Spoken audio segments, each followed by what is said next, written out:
The dust was still settling when Diane Mercer walked through the hole in my living room wall carrying a champagne flute and a set of architectural drawings I'd never seen before. Behind her, some light poured through the gap where my west-facing brick wall had stood for 43 years, and I could see straight into what used to be her sunroom and was now, apparently, an expanded kitchen with pendant lighting that probably cost more than my truck. She didn't apologize. She smiled. "Gerald," she said, "I know this looks dramatic, but the HOA approved my renovation 3 weeks ago. You'll get used to the open concept. It really modernizes both our properties." I looked at the champagne flute. I looked at the sledgehammer marks in what remained of my plaster. Then I looked at Diane Mercer, HOA president, interior design enthusiast, and the woman who had just demolished a load-bearing party wall without asking me a single question. I didn't raise my voice. I walked to my filing cabinet, pulled a leather folder from the second drawer, and said 6 words that made her smile falter for the first time in 5 years. "Let me show you something, Diane. Drop a comment. Tell me where you're watching from. And if you've ever dealt with someone who mistook authority for permission, I want to hear about it." 3 weeks earlier, the first sign of trouble came through my mailbox, not my front door. HOA newsletter, June edition. Diane's presidential message took up half the front page, announcing a neighborhood beautification initiative and reminding residents that coordinated architectural improvements strengthen our collective property values. The language was vague enough to mean nothing and specific enough to make you nervous. I'd lived in Stonebridge Commons for 18 years, long enough to remember when Diane moved in, when she joined the board, when she became president, and when she started treating the neighborhood covenants like suggestions that applied to everyone except her. My house and hers shared a party wall, a common structural wall that ran the full length of where our 2 properties touched, original construction from 1981, solid brick and concrete block, load-bearing on both sides. My living room on one side, her sunroom on the other. 18 inches of shared masonry that neither of us owned outright, and both of us were legally obligated to maintain under a recorded party wall agreement filed with the county when the development was built. I knew this because I'd read the agreement when I bought the house. I'd read it the way an engineer reads a load chart, carefully, because I understood that words on paper can hold up weight just as surely as steel beams. Diane, I was about to learn, had not read it at all. The noise started on a Monday morning. Not construction noise, demolition noise. The percussion of a sledgehammer hitting brick, rhythmic and unrelenting, coming through the west wall of my house with enough force to rattle the dishes in my kitchen cabinet. I walked into my living room and stood very still, listening. Another impact. A crack appeared in the plaster near the baseboard, hairline and spreading. I went outside, walked across the lawn to Diane's driveway, and found a work crew in white hard hats unloading equipment from a truck with Crestview Construction printed on the door. Through Diane's open side window, I could see 2 men inside, one holding a sledgehammer, the other marking measurements on my wall. Our wall. Diane came out of her front door holding a coffee mug and a tablet, dressed for a day of supervision. "Gerald," she said brightly, "don't worry about the noise. We'll be done by end of week." I asked her what, exactly, she was having done. She pulled up a rendering on her tablet, full color, showing her sunroom expanded into a kitchen great room concept with the party wall completely removed and replaced by decorative support columns. Open floor plan, vaulted ceiling, a breakfast nook where 18 inches of shared brick currently stood. "It's going to add tremendous value," she said.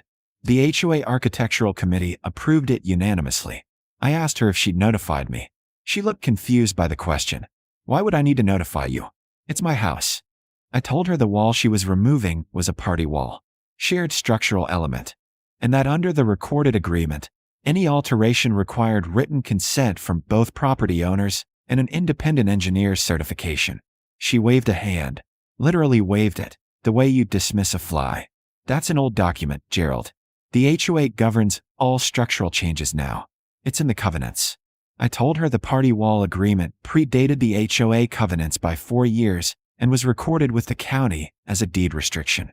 It superseded anything the HOA had written since. Diane's smile thinned. "I think you're mistaken," she said, "but I'll have our HOA attorney look into it. In the meantime, work continues. We're on a schedule." She went back inside.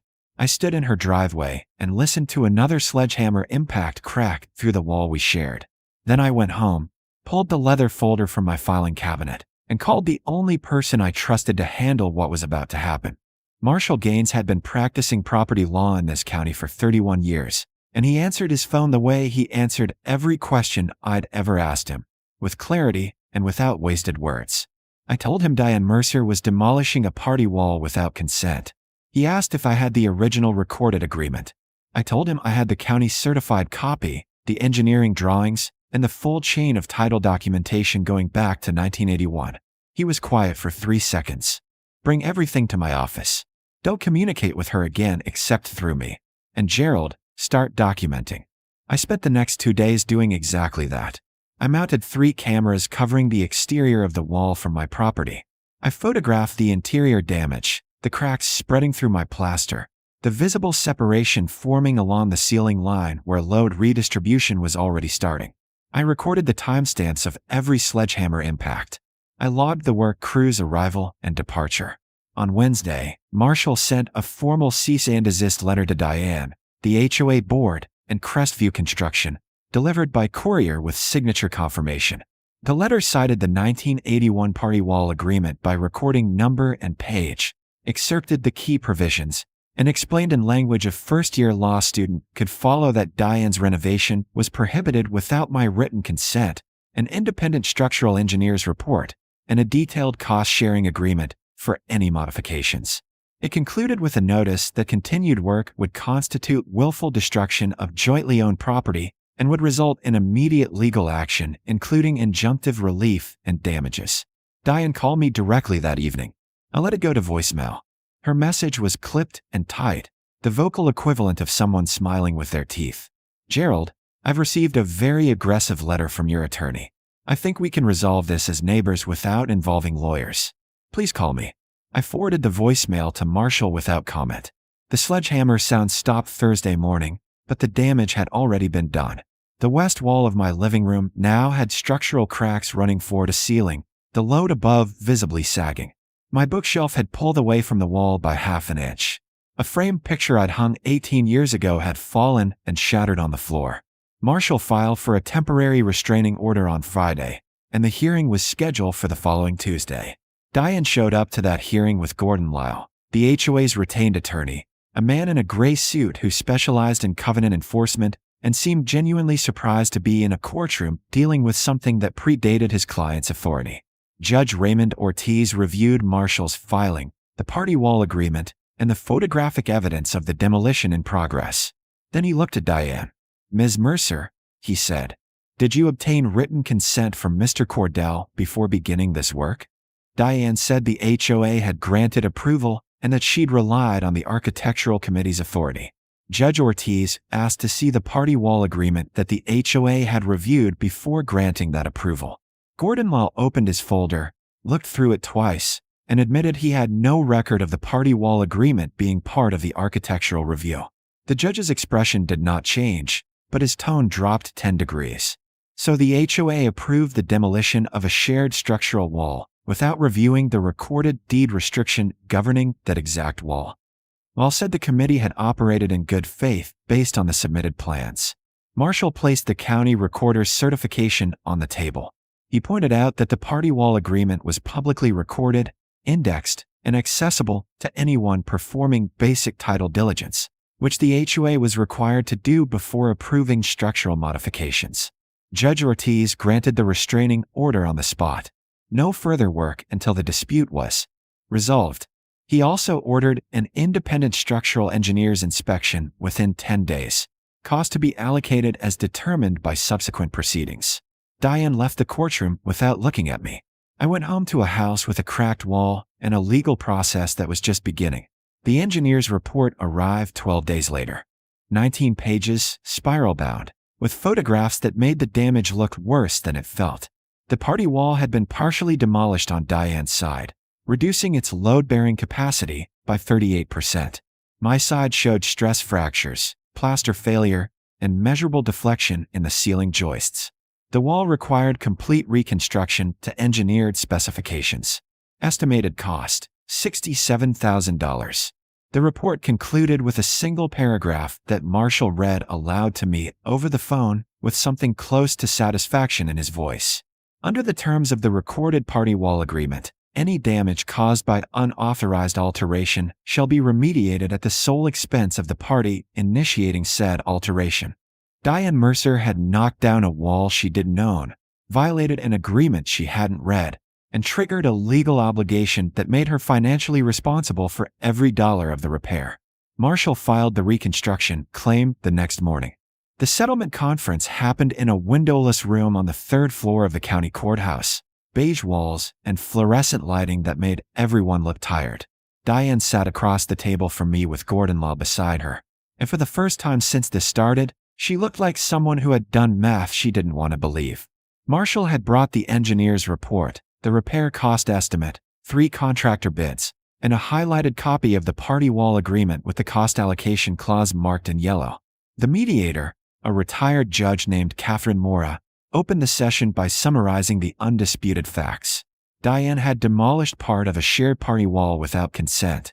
The agreement governing that wall explicitly required consent. The damage was documented. The cost to repair was $67,000. Diane tried once to argue that the HOA approval should have constituted sufficient authorization. Judge Mora stopped her gently. Ms. Mercer, the HOA does not have the authority to override a recorded deed restriction. That's not a matter of interpretation. That's law. Gordon Law leaned over and said something quiet to Diane. Her shoulders dropped. Marshall slid the settlement proposal across the table. Diane would pay the full cost of reconstruction. The work would be performed by a contractor I selected, supervised by the original engineer, and completed to code. In exchange, I would release all claims for consequential damages, including my temporary relocation costs and the month I'd spent living in a house with structural instability. Diane read it twice. Then she looked at me directly for the first time since the champagne flute. "This is going to cost me everything I budgeted for the renovation," she said. I told her that was the cost of not reading the agreement before she picked up the sledgehammer. She sighed. The reconstruction took 6 weeks. The contractor Marshall recommended was meticulous, and I watched every face. They tore out the damaged section on both sides, poured new footings, laid fresh block and brick, tied it into the existing structure with rebar and grout, and refinished both interior walls to match the original plaster texture. When it was done, the wall looked like it had always been there. Because in every way that mattered, it had. Diane's expanded kitchen never happened. The sunroom stayed a sunroom. She resigned from the HOA board 3 months later, citing personal reasons, and sold the house the following spring. I stayed. On a quiet Sunday morning about a year after it all ended, I was sitting in my living room with coffee and the newspaper when I noticed something I hadn't noticed before. The light coming through the west window hit the wall at an angle that made the new plaster slightly brighter than the old, just for a moment, just enough to see the seam where the repair met the original. I looked at it for a while. Then I went back to my coffee. The wall was solid. The house was mine. And somewhere in a filing cabinet in the county recorder's office, a 43-year-old party wall agreement was still doing exactly what it had been written to do. Most people never read the documents that govern their property. They sign at closing, file the papers, and assume the important things will announce themselves when they matter. Diane Mercer learned the hard way that the opposite is true. The most important things are already written down, waiting quietly, and they don't care whether you've read them or not. Know what you own. Know what you share. And if you're ever tempted to take a sledgehammer to something that isn't entirely yours, read the fine print first. It's cheaper than a lawyer, faster than a lawsuit, and significantly less expensive than $67,000 in structural repairs you'll be paying for a loan.